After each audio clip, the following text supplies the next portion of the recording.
Hey guys, did you know the most likely reason that you're struggling at the plate and you're consistently getting weak contact is because you're coming around the ball? Most kids today are being taught launch angle and they hit the ball in the air. But as they're trying to create that lift, what they're actually doing is coming around the ball, which is minimizing their hitting zone and the amount of time that the barrel stays on plane with that pitch coming in, which is causing that consistent weak contact. My name is Trey Sykes. I'm a former Division I All-American. And I'm going to share with you some of the key secrets to help you become a better hitter. And when I learned this specific skill set, it allowed me to go from a 180 batting average my junior year in high school to a Division I All-American in just 3 seasons. So you heard that right. At the end of my junior season, my batting average was 180. And I only had 2 weeks until my first summer ball game. So I decided to go out to the cage and try to get some extra swings in and work on my mechanics. And as I'm hitting the cage, some random guy walks up to me and starts talking to me, and he's trying to get me to swing this weird looking bat. Has this weird knob right here above the hands. And I was very skeptical at first. I didn't want to swing it, so I told him no. And the next 4 or 5 swings was a lot of the same stuff. I was pulling off, I was hitting the ball off the end of the bat, not getting good contact at all.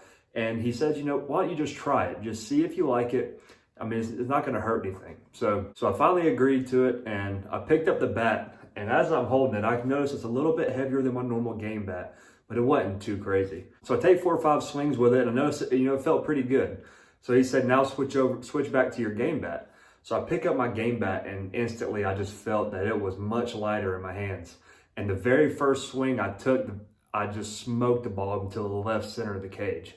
And I look back at him, and he's just smiling, And so I did what anyone else would do in that situation. I'm going to try that again. So I picked my camwood back up, took 4 or 5 swings with it, and then went back to my game bat. The same thing. It just felt really good, the ball coming off the bat. So after that round ended, I walk out there and I start talking with this guy. And he said, if you're devoted to it and you commit to it, I will teach you how to hit. So for the next 2 weeks, me and him worked together in the cages every day, Monday through Friday, for about an hour each day.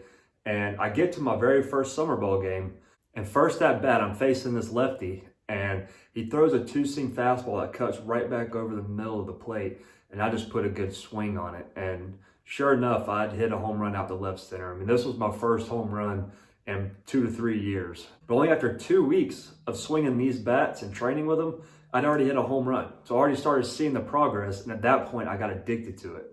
So this bat taught me the most important skill set to have as a hitter, and that is how to stay inside the ball. So and this is the Camwood Hands and Speed Trainer. So what we've done is we've added the weight right here above the hands. So what this is going to teach us is whenever we start our swing, it's going to promote us to take our hands to the ball. And we take our hands to the ball, it's going to create the proper bat path. All right, you getting that?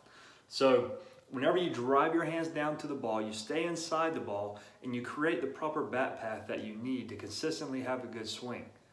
Does that make sense? So now you learn that you have to stay inside the ball in order to create that proper bat path in order to consistently have a good swing. Now you have to start building your bat speed and your power in order to hit the ball harder and hit it further. And I get asked all the time, how do I increase my bat speed? And the best method that I've found is a process called overload and underload. And what I mean by that is the overload bat is going to be heavier than your normal game bat, okay? But the biggest problem with most overload bats is the weight is down here on the barrel of the bat. And what that's going to do is that's going to break down your mechanics, and it's going to cause you to come around the ball. And see, that's where this Camwood bat is a game changer, all right? We've added the weight right here above the hands instead of the barrel. And what that's going to do is it's going to allow you to overload while training, but it's also going to promote that proper bat path in taking your hands to the ball.